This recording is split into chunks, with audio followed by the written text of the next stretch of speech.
Hello दोस्तों, राधे कृष्णा। मैं नीलम तिवारी आप लोग का अपने चैनल राधे कृष्णा में स्वागत करती हूँ। सभी लोगों को नमस्कार जी, प्रणाम जी। तो चलिए चंद्र ग्रहण के बारे में तो आप लोग को जानकारी देते हैं, क्योंकि चंद्र ग्रहण को लेके लोगों में बहुत सारी आशंकाएं हैं, बहुत सारी दुविधाएं हैं।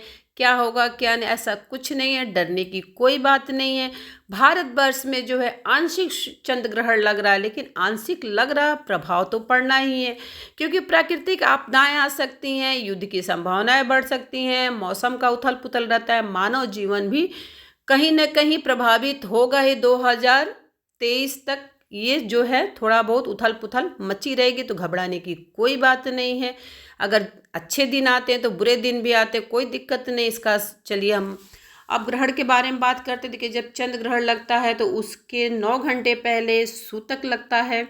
सूतक क्या होता है ये भी जान लीजिए। सूतक में पूजा पाठ नहीं होता, भगवान के कपाट बंद कर दिए जाते हैं, भगवान को नहीं छुआ जाता है, किसी तरह का धार्मिक अनुष्ठान नहीं किया जाता, मांगलिक कार्य सूतक काल में नहीं किया जाता है। ठीक है, सूतक काल 9 घंटे पहले लगता है। तो देखिए, चंद्र ग्रहण आपका कब लग रहा है इसको जान लीजिए। चंद्र ग्रहण आपका लग रहा है 8 नवंबर 2022 को। ठीक है, और सूतक आपका लगेगा 8 नवंबर को 8:10 पे आपका सूतक लग जाएगा। इसके पहले आप लोग को पूजा पाठ कर लेना है, क्योंकि पूर्णिमा का तिथि भी है इस दिन भी। तो आप लोग को 8 बजे के पहले ही सुबह की पूजा आप लोग को कर लेना है, भगवान को भोग सुबह लगा देना है। उसके बाद अपने घर का मंदिर बंद कर देना है। उसके बाद आपको मंदिर नहीं खोलना है, शाम तक उस मंदिर में आपको नहीं जाना है। ठीक है, समझ गए आप लोग। उसके बाद जान लीजिए कि चंद्र ग्रहण लग कब रहा है, चंद्र ग्रहण का लगने का टाइम क्या है। तो देखिए, चंद्र ग्रहण जो लगेगा आपका 5 बज के शाम को 5:32 पे, 5:32 पे आपका चंद्र ग्रहण लग जाएगा। समाप्त आपका होगा 6:19 पे। ठीक है, तो 5:32 के पहले आपको क्या करना है, स्नान कर लेना। स्नान करके फिर आपको मानसिक जाप भगवान के लिए करते रहना है। उसके बाद जब ग्रहण समाप्त होता है तो भी आपको स्नान करना चाहिए, अपने घर की शुद्धिकरण करना चाहिए। शाम का टाइम रहेगा तो आप झाड़ू पोछा नहीं कर सकते, तो आप गंगा जल लीजिए, गंगा जल में थोड़ा सा जल मिलाइए और आप अपने पूरे मकान में उसका छिड़काव कर दीजिए, क्योंकि शाम को झाड़ू पोछा नहीं करते हैं। ठीक है, लेकिन मंदिर की सफाई आप करेंगे। जब ग्रहण खत्म हो जाएगा तो आप अपना मंदिर नहाने के बाद मंदिर का साफ सफाई करेंगे। जो भगवान को स्नान कराने वाला है उनको स्नान कराएंगे।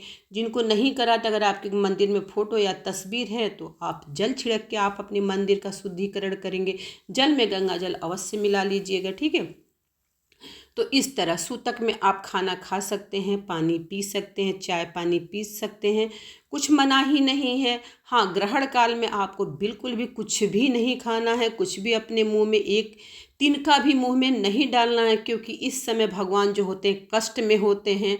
उनके कष्ट के निवारण के लिए आपको मानसिक जाप करना है कि जल्दी से मेरे भगवान, जल्दी से इनका ग्रहण जो इनके जीवन काल में आया वो जल्दी से समाप्त हो। इस तरह अपने अंदर भावनाएं लेके भगवान का मानसिक जाप आप लोग को करना है। ग्रहण से डरने की जरूरत नहीं है। आंशिक ही लग रहा है भारतवर्ष में, लेकिन लग रहा है। तो ग्रहण लग रहा है तो उसके जो नियम होते हैं उनके पालन आप लोग को जरूर करना चाहिए। घर में जो भी चीज़ें हैं उसमें थोड़ा सा तुलसी दल डाल दीजिए। ठीक है, और सबसे ज़्यादा जो प्रभाव है वो किस पे पड़ता है, जो गर्भवती महिलाएं होती हैं उनको बहुत सावधानी बरतनी पड़ती है। अगर कोई भी चंद्र या सूर्य ग्रहण कोई भी लगता है, अगर आपके घर में भी कोई गर्भवती महिला है तो उसको क्या करिए कि गोबर लाइए, गोबर से उसके गर्भ को, यानी मतलब उसके पेट को आप लोग घेर देंगे।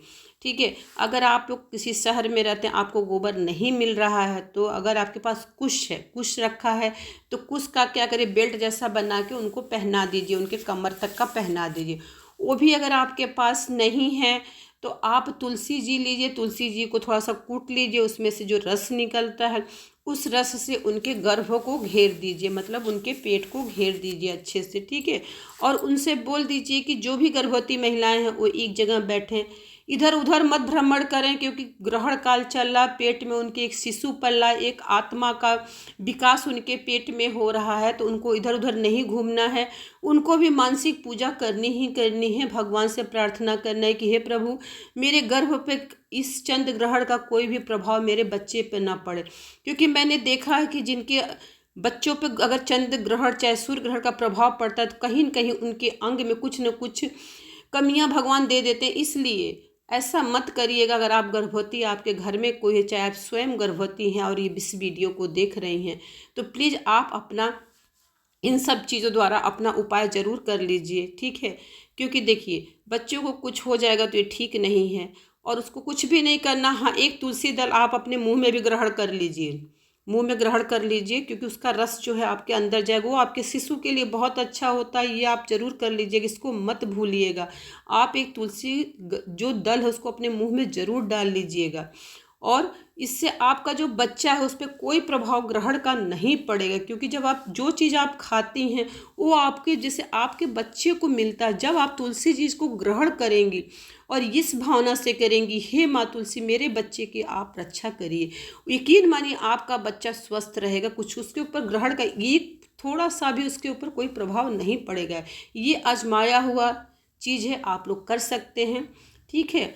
और घबराने की कोई ज़रूरत नहीं है। उसके बाद जब आप लोग का ग्रहण ख़त्म हो जाता है, पूजा पाठ करिए, भगवान का ध्यान करिए, दान करिए, क्योंकि पूर्णिमा का दिन है। हाँ, एक बात और है कि अगर आप सुबह सुबह ब्रह्म मुहूर्त की आप लोग दीपदान कर सकते हैं, क्योंकि ग्रहण तो लेट में लग रहा है। शाम का दीपदान आपको कब करना है?